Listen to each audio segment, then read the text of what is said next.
Politics is often understood to be the realm of the divisive, the chaotic, the frustrating. But the Tonic Accord podcast wants to bring back cohesion, harmony, and respect into political discourse. Much like a tonic chord in music theory brings two sides of the scale together with a middle note. So forget playing for the left or playing for the right. Forget having a team or a side. And focus on what brings us together, our respect for each other and our humanity when talking about politics.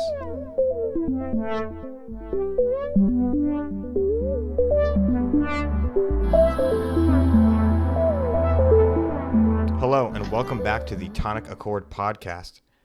This week, we will be discussing Republican candidates for president other than Donald Trump, as well as other current events, including climate change issues, most importantly, the burning of fires in the Amazon at an unprecedented rate, and what that means for the international community and the world at large. So again, I'm here. My name is Drew Nepley. I'm here with my colleague, Alex. Alex, how are you doing? Hey, Drew. I'm doing pretty well. It's been a week full of crazy news, like usual. Andrew Luck retired in the NFL, and other than that, nothing too shocking. But yeah, it's been a news-heavy week for me. How's your week going? It's going good. Isn't he the guy that retired and floated an idea of going into esports after the NFL? I don't know about the esports part, but he's a smart guy, so I could see him doing that for sure. He was just beat up. It was sad because everyone thought he was going to be the next great quarterback. Well, he was really good, but he kept getting injuries, huh? man. Yeah. Yeah, but just no good news anywhere. NFL or internationally. Exactly. Yeah. So yeah, you brought up some interesting stuff. This week, well, I guess it started last week, involving talk of a possible coming recession, then the G7, then the continuing fires in the Amazon. So I think we should start with kind of domestic affairs and this growing dissatisfaction with Trump, because I think it's pretty interesting. Yeah, I saw that Trump recently, he's been less than 50% approval rating his entire presidential term, which is already not good to begin with.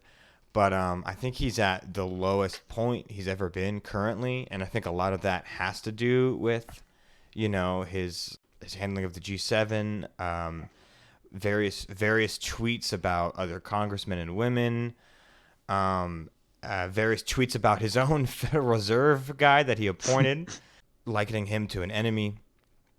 So there's a lot of things that, look, a bunch of crazy Trump tweets. That's nothing new, but I think it's the fact that it's targeting. It's like it's his targets are expanding into areas where I think even Republicans are like, this is getting crazy. And yeah, we're starting to see some resistance on the right against Trump, and it's led to the announcement of a few Republican candidates for president. Yeah, it's pretty interesting, actually, because I guess I probably picked up on this first, I would say probably a week and a half ago when I was watching CNN one night, and Anthony Scaramucci went on, which is nothing new, right? He's always on the left news sites, kind of usually defending Trump. He's usually, I've always given him props for going on and actually talking to the other side, something that most of Trump's administration seems to really struggle with. But it was interesting, a week and a half ago, Scaramucci basically said that he was late to the game, but he has had a shift in ideas about Trump. He says he's a bully, he's racially dividing our country. And though Scaramucci likes some of his policies, he said that he no longer thinks this man is fit for office. And I do question somewhat the motives for this, because Scaramucci's always been a pretty staunch defender. He even wrote a book called, I think, The Blue Collar President, and it's about Trump. But at the same time, I'm actually happy to see it, because I like this idea that there are people that are starting to, I guess, get the balls to speak up a little bit, and like how Scaramucci said, and others have said this too. I remember there was that op-ed, last year, I think maybe 2 years ago, where it was that group of quote unquote Trump staffers, administration members, that said there is a silent group of Republicans that is very against Trump, but just doesn't want to speak out. And so maybe this is a good sign, I don't know. What do you think? Personally, I think it's, a long time coming. I think that there should have been more resistance to Trump on the right, especially since he's executed immense executive power. He pretty much doesn't understand the Constitution and its limits. I mean, we have it on record that he's asked people to do things that are unethical, and the only reason that didn't happen is because the people said, no, I'm not going to do that. That's literally, quote unquote, bat crazy. So I think that it's a long time coming, right? I would have liked to see this earlier, but now that we're hitting the elections, I think people are realizing that. I don't want to underestimate Trump either, but I do think that a lot of political pundits on the right and left are realizing that Trump's not. He's vulnerable. He's not. He's not. He's not invincible. He's not invincible. Yes, he's not invincible, and he's showing signs of weakness. I mean, a lot, especially in the polling. That it's very possible that he could lose this election pretty badly. And I think that, so I think a lot of people are realizing that the Trump train doesn't fully have enough steam to do everything it wanted to do and can win re-election. And so what are the options? Well, you either have to, clean Donald Trump up before the election, which good luck doing that. Or you have to start changing the narrative and running against him and trying to change the narrative of a more moderate, a more sane Republican platform that people can get behind, that can actually challenge, the left's populism with like Bernie Sanders and Elizabeth Warren.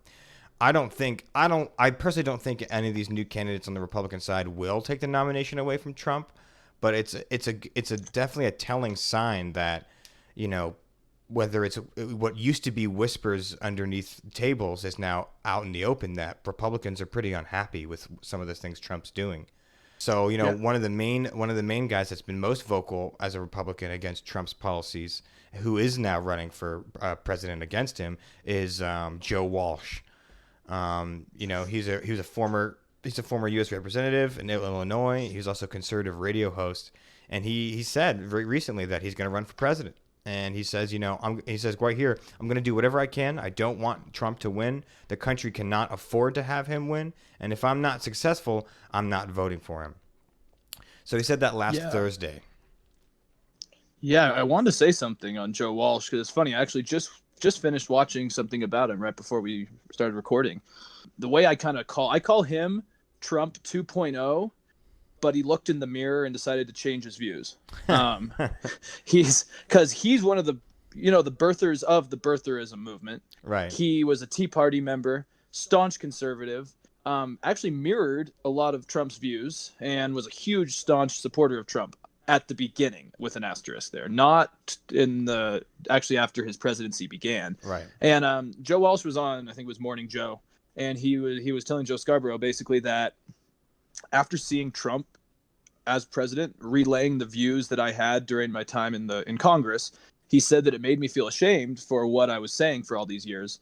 And he just openly apologized and said that I am somewhat responsible for some of these views that Trump has, but I want to correct the wrongs. And even though I've said some bad things about Obama, he said that, I was a Tea Partier fighting for budget cuts. So, I mean, he to me now seems like just Republican normal, old school Republican.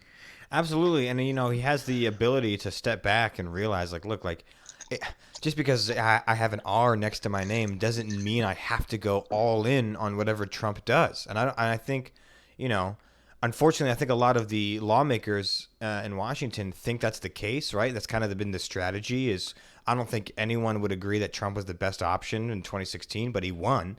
So then people were like, well, we have to go in behind him. We have to support him. Now Republicans are realizing that's not the case. You can still be a Republican. You can still hold your values and be like, Donald Trump is not what I believe in. Donald Trump is someone that takes the presidency too far. He's using executive orders nonstop. He says things that are un-American. He's friends with our enemies and enemies with our friends.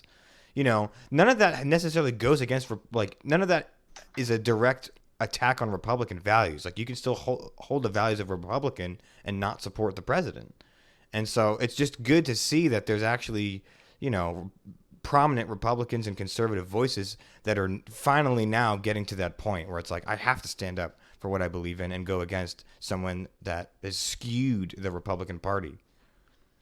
Yeah, going off of that kind of, the Republican majority. I mean, the other guy that I actually could actually see myself voting for if he had enough of a platform, and I agreed with enough of his ideas, but is the ex-governor of South Carolina, Sanford, as Trump called him the guy that went on the Tallahassee Trail with his mistress, went missing for a few months. Oh, right. Which was the Appalachian Trail, obviously, but Trump, words aren't always his strength. No. But this guy, he's a pragmatic Republican. He's kind of your Republican normal. He was a governor. He's definitely conservative, so I don't know if he's going to get a lot of liberal voters, but he could definitely get some Republicans that actually want morality. Mark Sanford said a conversation with regard to sanity would be a win in a primary contest. And you know what? I like sanity. I do like sanity. Yeah. We could use a little more of it these days. I just wish this was earlier in the presidency and Trump had a little more pushback, right? I mean, because anyone that follows politics closely knows of the whispers in Congress that you'll have a quote here that's like, he's a jackass, he's a dumbass, and then they'll go on record saying, no, that's fake news. But it's like the whispers are there that a lot of guys don't like Donald Trump, but you kind of have but they've been towing the party line. Well, hopefully now the party is towing a different line. I don't think it's a majority of the party, but it's nice to see some resistance from the right against Trump, because in reality, Trump isn't really that much of a Republican at his core, right? No, he's not a small government guy. He's not a free trade guy, as we're seeing with the trade war. So there's a lot of things that Republicans have very good reason to be upset about, and we're starting to see it. So the other candidate is Bill Weld. He was a Libertarian nominee for vice president in 2016, alongside Gary Johnson, I believe. I actually got to meet him and Gary Johnson. I remember when they were running in 2016, and he's a nice guy. Did a good job in Massachusetts. I think it was Massachusetts, right? Governor of Massachusetts. That's correct. But I just don't think he's the guy for right now. Why do you say that? I don't think he has strong enough of a presence, if that makes sense. I don't think he's the person that's going to be able to really make his name known amongst a just chaotic 2020 election. I think that's true. I mean, let's be real, right? Libertarian nominee for VP, who cares? Yeah. Who knows that? Joe Walsh is at least a recognized. He's on TV. He has lots of followers on his Twitter, right? He gets on TV. He's a radio host. People know him. I don't think anyone knows who Bill Weld is. No. And so, I mean, I think, just to wrap, at least this part of it up, is that I think the best thing we could actually do, I'm saying the nation, no sides, is that, this is what Scaramucci said in his op-ed, is that to the members of the so-called resistance, please leave room on the off-ramp for those willing to admit their mistakes. Absolutely. And I think, you know what? I don't think any of these guys are going to beat Trump, but if they can take away 1 or 2% of Republicans, then someone else wins. And I think, as myself being a Republican, I'd rather someone else be there than Trump. So, yeah. Yeah, I mean, I've seen this a lot. This is kind of anecdotal, but I've seen this a lot online where a headline will come out that's like, Trump's trade war is affecting farmers in the Midwest the worst. And it's like, wow, those were the people that voted for him, and now they're getting, the short straw because of trade wars, and they're getting hurt. And we talked about this in our one episode about farm bailouts and how Trump's responding to that. But I've seen that they'll get hurt the worst, and then the comments online will be like, I don't feel sorry at all. This is what they get for voting for a racist or whatever, right? Whatever kind of liberal anger comment that's like, these are what these farmers deserve if they're going to vote for a guy like Trump. And I get so disheartened by that. I get so down because it's like, wow, it's not about winning or losing. See, I was right. No, these are your fellow countrymen and women that are suffering because of a trade war that doesn't quite need to happen like it is. And now you're saying, well, you voted for Trump, so you make your bed and sleep in it. It's like, no, like you said, you have to leave room on the off-ramp for people that were like, I voted for Trump in 2016, but I don't think I will in 2020. Instead of hounding them why could you even think that way, blah, blah, blah, all these random buzzwords that I'll attach to you and label you. You should be welcoming, yeah, you know what? You probably got wrapped up in a campaign that was a well-fought campaign, a well-fought slogan like Make America Great Again. Now you realize that it's not exactly how it played out. Maybe you want to change your opinion. That's fine. People should accept those people with open arms. It really bothers me when there's this vindication when the other side suffers. And I hate that. I hate that that's infected our political discussion so much. That's very well put. I can't agree with you more, you know, but that just tells you where the state of not just the United States, but the world is, you know. I mean, I have British friends, more left-leaning British friends that call people that voted for Brexit, the, you know, working people, maybe fish sellers or I don't know, seamen that thought it'd be better to vote for Brexit. And now they're calling them idiots and they're not British and they're just stupid people with no opinion, you know? And what does that do? What does that do? Right. Yeah. What is that? Yeah. Okay. So what? You proved you were right. Like, that's not gonna help anyone. Like, and I don't know. It's just further deunifies people. Right. It separates people more. And I don't know. I mean, if it's just a shame. It's just a shame that people aren't willing to discuss and accept and unite with others, even though they voted for someone else in the past. Yeah. Yeah.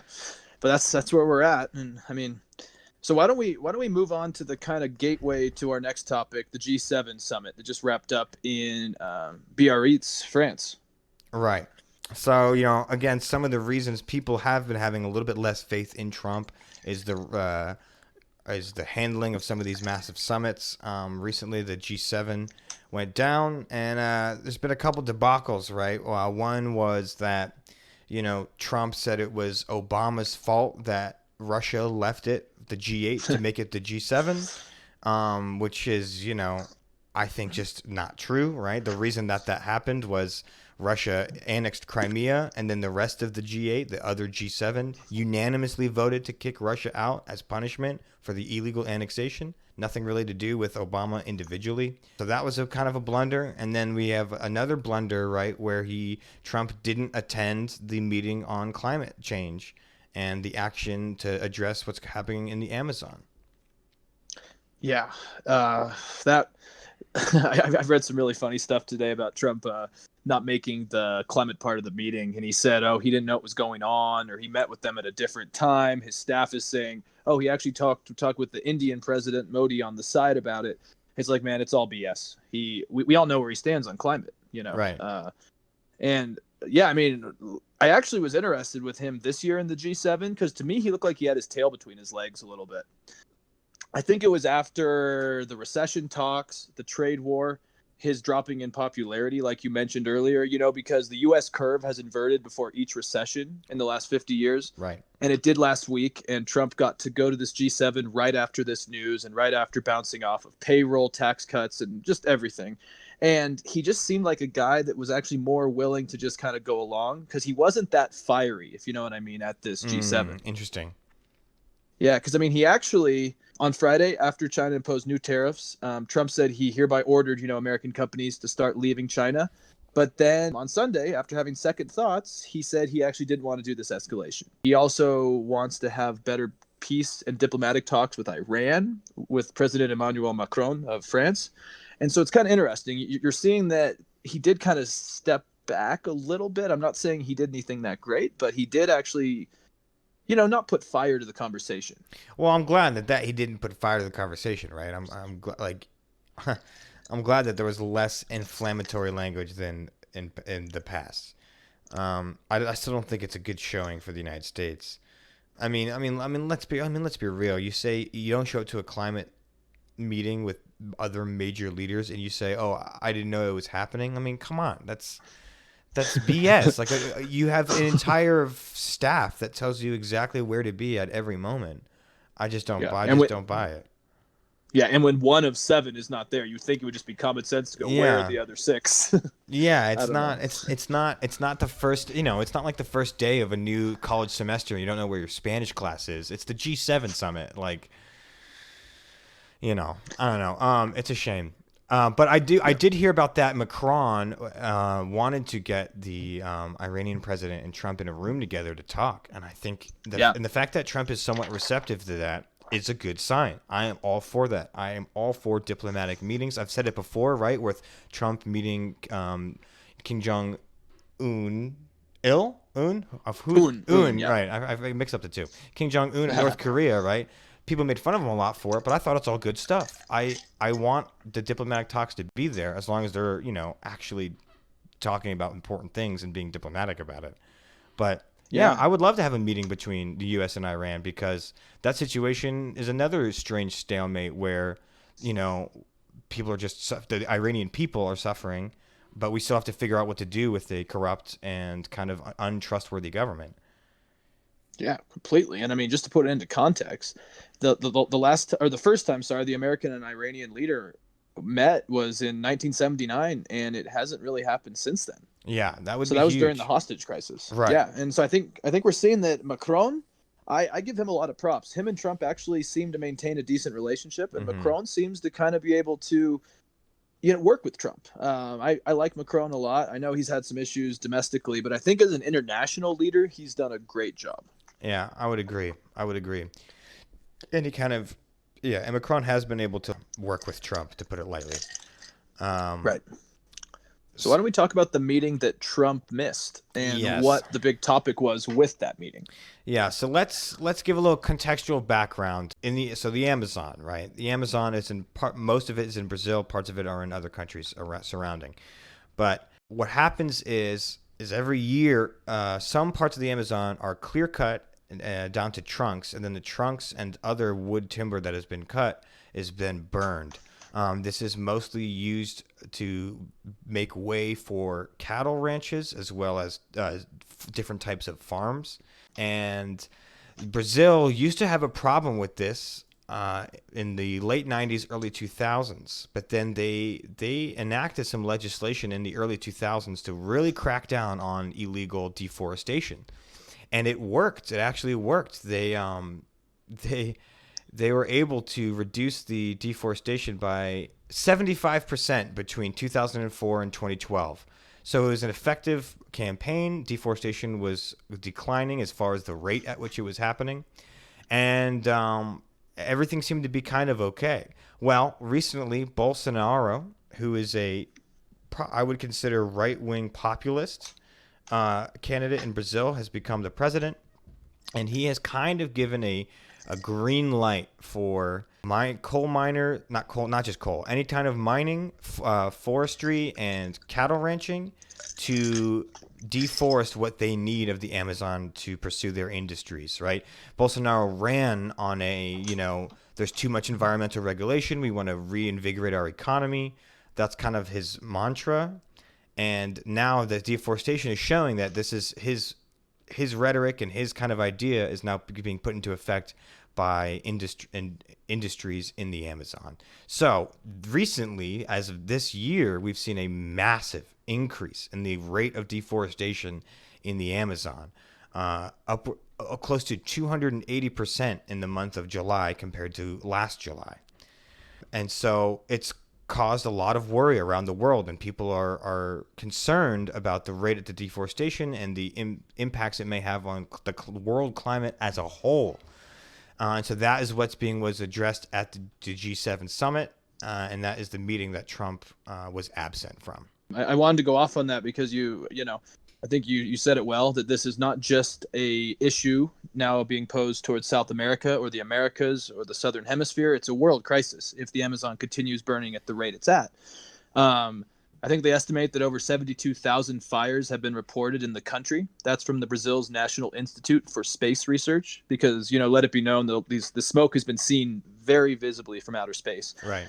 And so I guess basically the issue is the Amazon is called a sink for carbon dioxide, the gas that is emitted obviously from burning fossil fuels. And under natural conditions, plants remove CO2 from the atmosphere and absorb it for photosynthesis, yielding carbon, which allows plants to grow, right? So that's what the Amazon's doing, but it accounts for about 20% of this in the entire world.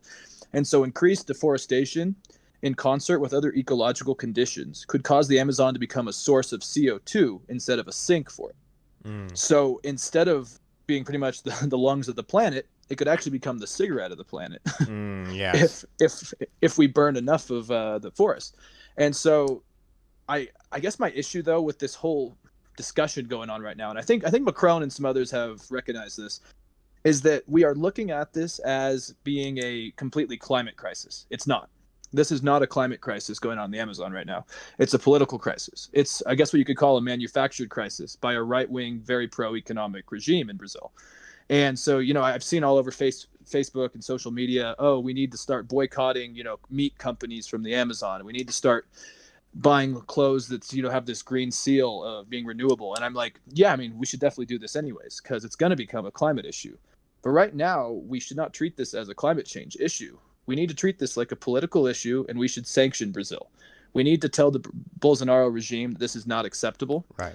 And the international community can do this. It's already happening in some states of Brazil. Some states, there's protests in Sao Paulo because they literally can't see down the street because of the dark smoke. And so this administration needs to know that this is just not okay. Right. Absolutely. I mean, I think I agree with you, right? There are little things we can do to maybe halt to affect some of the industries on the ground in the Amazon, but the reality is it starts at the top, right? Because I just mentioned that there was that between 2004 and 2012, there was a huge decrease in the deforestation rate because of a Brazilian government that cared about its preservation. It's now that we have a Brazilian government, right, Bolsonaro, that doesn't care about its preservation. That is the main reason that it's happening so quickly. And, again, it's not just meat, right? It's also mining, right? It's going to be really hard for people to boycott gold, considering it's used in almost all of our phones, let alone everyone's jewelry. Yeah, it's a political crisis. And I agree. I think there needs to be a multinational effort to, punish the Brazilian government and sanction them, exclude them from trade deals, which is Emmanuel Macron's idea from France. He had a trade deal going with Brazil, and now he's saying, that's off the table if you continue to do this. And the other thing, too, is I also think some of the, there has to be some activity from the Brazilians. And you said there's protests in Sao Paulo. And I imagine that there will be more if this continues, because a survey done by the Brazilian Institute of Public Opinion and Statistics said that 96% of their respondents said that they would like the government to combat illegal deforestation. I mean, that's an overwhelming majority, 96% of respondents, right? I'm not sure how big the sample size was, but that tells me that it's not like there's a big divide in the country over whether or not they should be doing this. It seems like the majority of the Brazilian people want to combat illegal deforestation. They don't want this to happen. But it's the fact that Bolsonaro and his government is allowing those few in those certain industries to go forth and deforest that, who else is going to stop them? Yeah, completely. And I mean, actually, just going off that number you had, I found another number in foreign policy that said that 86% of all Brazilians surveyed disapprove of it. So even, it's overwhelmingly. So it's unpopular in Brazil, and it's unpopular in the international community. So then it's like, well, then why is this happening? Because of the head of the government, Bolsonaro.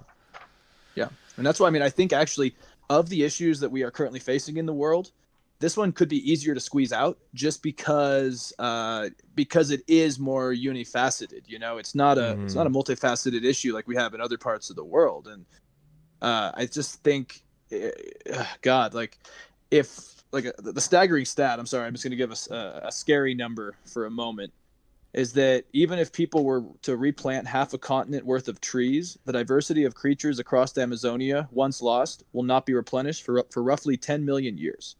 And that is 33 times longer than Homo sapiens as a species have existed. Yeah, it's hard. So, yeah. That's hard to even fathom. I don't even know how to comprehend that in my head. Yeah, right. And so do you think this is sufficient? Bolsonaro has deployed 44,000 troops to help combat the fires. I mean, we'll see. We'll see. I honestly think it's him saving face, right?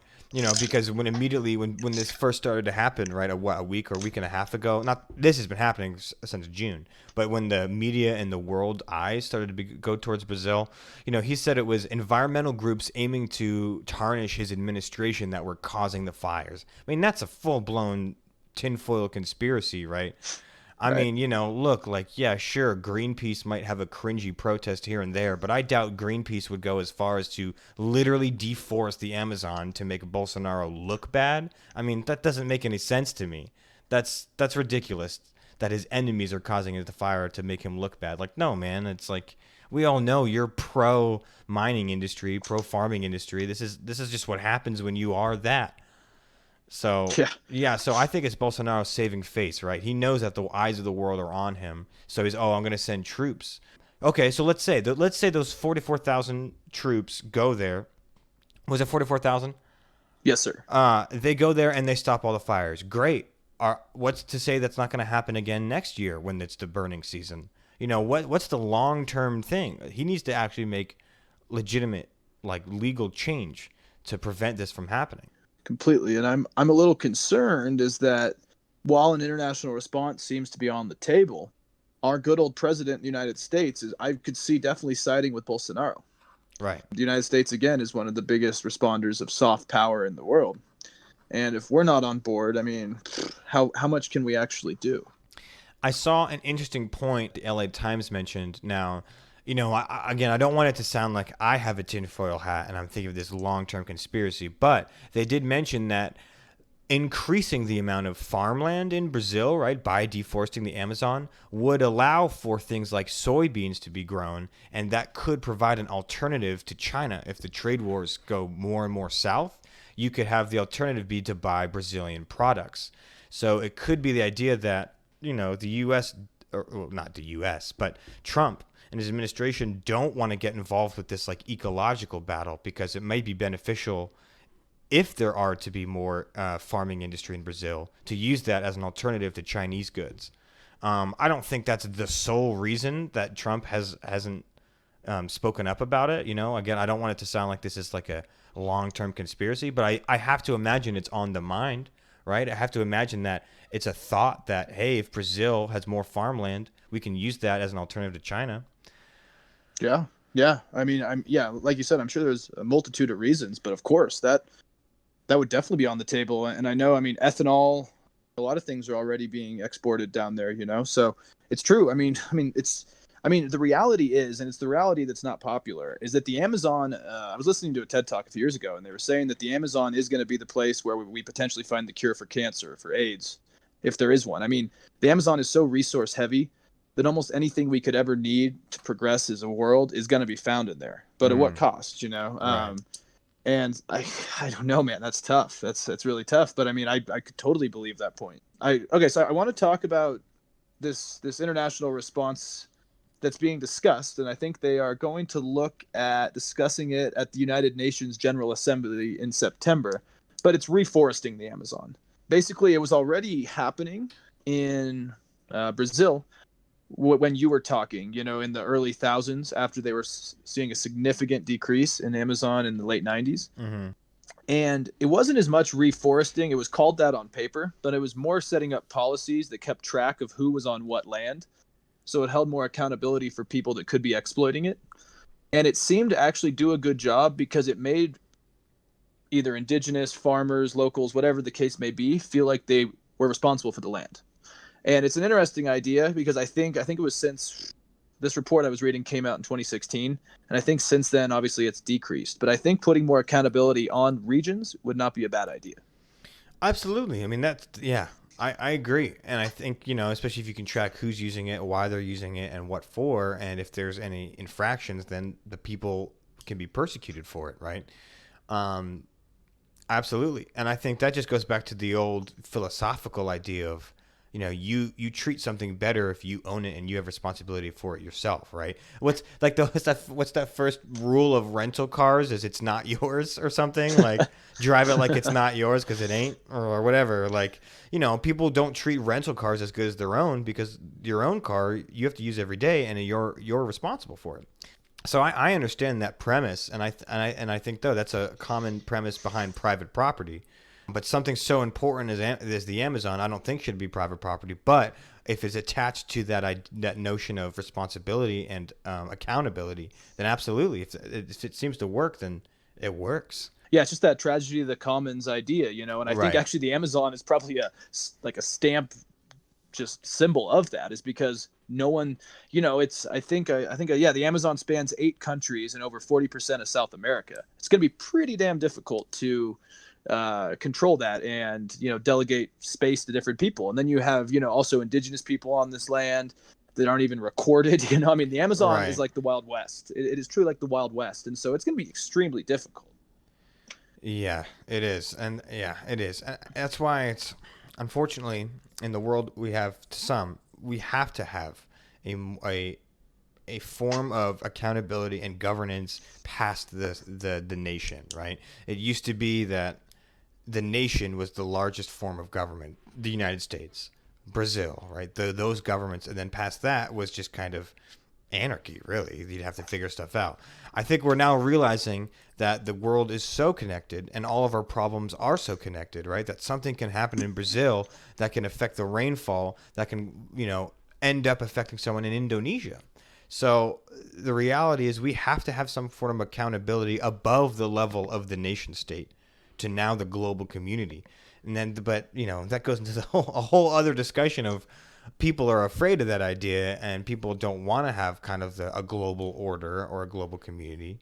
And that's why we're seeing a rise in nationalism and everything. But that's a whole nother road. Anyway, my point is because the Amazon is so important and it spans 8 countries, we have to have some sort of multinational, international accountability, some sort of thing set up to combat this deforestation, which is, I think, is what we're seeing begin to happen, right? We're beginning to see European countries hold Brazil accountable in what ways they can. Very, very good point. And going off of that on European countries, Macron, again, his name is a common trend in this, said that they will release $22 million, that's 18 million pounds, to put into this effort. But I mean, first question: do you think that's enough? Because I do not. I don't either. And I mean, second off, it's been brought up a few times on talk shows. I think Bill Maher was touting this idea last week. Why we had every billionaire in the world throwing money towards the Notre Dame, which I supported, by the way. I think the Notre Dame is a cultural relevance. It's very important. Sure. But at the same time, why isn't Jeff Bezos, he owns a company called Amazon. I mean, obviously that's not important. Why isn't the richest man one of the, I guess, top 5 richest men in the world now? Why isn't he throwing any damn money into this? Right. Yeah, I know. I mean, yeah, I don't think we should ever. Yeah, it's an interesting question, right? Of why aren't they? I think they should, but the reality is we just can't rely on the benevolence of billionaires to get things done. It's just exactly because of this, because they'll donate to save the Notre Dame, but they won't donate to save the Amazon. I'll ask you this though. So what could be done to hold Brazil accountable, and most importantly, the man Jair Bolsonaro? I think you touched on it earlier. It's a political issue, and the French deal with Brazil and other deals from other European countries need to, I think, be cut, and sanctions need to be placed on Brazil. I think it should first be deemed a world crisis. Right. I don't know the specifics on how you go about that. But I think obviously the United States is not going to be involved. But I think Brazil would feel pain if France, the UK, I'm sure other countries such as Spain, other Latin American countries, Mexico, I'm sure a lot of them also have deals. And if the international community just said, hey, this is not just a Brazilian crisis, it's a worldwide crisis, and we are going to cut off some of our major deals with you until things are fixed. And I mean, I think it would be a step. I mean, even Boris Johnson, as kooky and chaotic as that's going to be, he was even trying to talk to Trump at the G7 about the Brazilian issue. So I think that's the difference between Europe and the United States, is that even the right-wing parties in Europe, for the most part, I'm not going to say all of them, but in Spain, for example, they had an election back in, I think it was April. Pretty much every party all agreed that climate change was an issue. Right, left, far right, far left. It's more of a very American issue, I feel like, that we are so into denying climate change and climate issues and protecting the environment. And so I think Europe is going to be the ones that solve this. Yeah. It is a shame that we still even have to, debate climate deniers in the United States. The science is just there. There's nothing else to it. Yeah. I think you're right. I think Europe is going to take the lead on this issue, as they usually are with environmental issues, recently in the last 4 years. I agree. I think that the sanctions thing is tough, though, right? Because, one, I agree with you. I agree with you that I think sanctions should be put on Brazil. Of course, we have to remember the old issue is that, who gets hurt the most is the Brazilian people. Hopefully, Right. hopefully it's one of those things where the Brazilian people are already so upset, right? There's so many overwhelming support against deforestation that these sanctions would just be even more of a reason to oust Bolsonaro. But the problem is what I mentioned earlier, right? Is if the United States, let's say the United States is, we're not going to buy any soybeans or rice from Brazil, and we're also not buying any from China. Where do we get our goods, and who in the United States is going to be punished for that? Good point. Probably people in swing states. I'm not saying that's not a good enough reason, but I definitely think that's on the mind of the U.S. government. Yeah, no, I mean that's a valid point. It's definitely a valid concern. The only thing I would say is that with a democratically elected populace, I think sanctions are a lot easier to sway them to change policy than an autocrat. I mean, that's a good with our point. policies, like with our policies with China, or our trade war with China, or our sanctions on Iran, that's not doing anything because the government is so entrenched. Same with Venezuela. Maduro's not going to go no matter what, because he knows as soon as he goes, he's probably going to get killed. He's dead, yeah. So I think Bolsonaro is just a democratically elected populist who wants his base, and once his base is struggling, I think we're starting to see it with Trump in the U.S., like we talked about earlier. Foreign policy says on the international side, actually the cattle industry already is against this in Brazil on the main part, because guess what? They're linked with McDonald's, Carrefour, and several other Safeway, several other worldwide chains. And so they don't really support Bolsonaro's policy either because they're international companies, Right. And they definitely don't want any bad press either connecting them to Bolsonaro. Yeah. I think that's a really good point you mentioned about the fluidity of the government in Brazil, right? If you put sanctions on Brazil, the people still have an out, right? Well, if you don't want the sanctions anymore, then oust your democratically elected leader. I think it's a very good point that I didn't realize until you said that, right? Because the people in Iran don't have a choice. People in Venezuela don't have a choice, but people in Brazil do still have a choice, right? Their democracy is still kind of a democracy. Yeah, we can hope. We can hope. I mean, so you're right that there's a way out if things get really bad as far as international pressure. Yeah, it's a shame to see the Amazon in such a state, right? Because there's many scientists that say that we're pretty close to the tipping point where we'll never get the biodiversity we once had again. The Amazon will be forever changed. And there's something called an edging effect, where even if we only cut 20%, right, and now it's 80% left of the forest, well, you've changed the landscape, and the edges of the forest have changed that allow for different winds, different rain conditions that can actually end up snowballing into deforesting even more than you originally hoped for based on your limitations. Jesus. Right, that's called the edging effect. And so, even if we stopped right now, the Amazon would probably still suffer a lot of detrimental things for years because of edging effect and then changes in rain and climate and biodiversity. That's a scary fact. Yeah. Scary. Yeah. So we need, but if the silver lining, and I'll hopefully we'll wrap up soon to this, is the silver lining is maybe this has so much media attention and so much press that maybe it wakes a lot of people up to the realization that, wow, as a world and global community, we need to hold people accountable and be good stewards of the earth, because, the Amazon has always been a symbol of like the untouched jungle. And now the reality is it's not that anymore. It's now cattle farms and becoming that more and more. So hopefully the silver lining is more and more people are waking up to the reality that we need to protect our earth. It's a great point. I think we should wrap it up on that. I think this was it was a good discussion. Hopefully we let some of the listeners at least get a better perspective, a more open-minded perspective on how to do this. Because I do think this issue has been covered as more just simply a causation of climate change, and it's bad politics, I feel like, always start a climate issue. And yes, yeah, absolutely. There's political factors at play for sure. Definitely. All right, guys. Well, this has been another episode of the Tonic Accord. Please tune in every week. We'll be covering current events, and sometimes we'll throw in an issue of philosophical debate that we find interesting that might not be the most current event, but we'll do it all. Definitely stay tuned for mid-September when we'll cover the next round of the Democratic debates, as well as anything else that may pop up between now and then. Any last words for the listeners, Alex? No, like usual.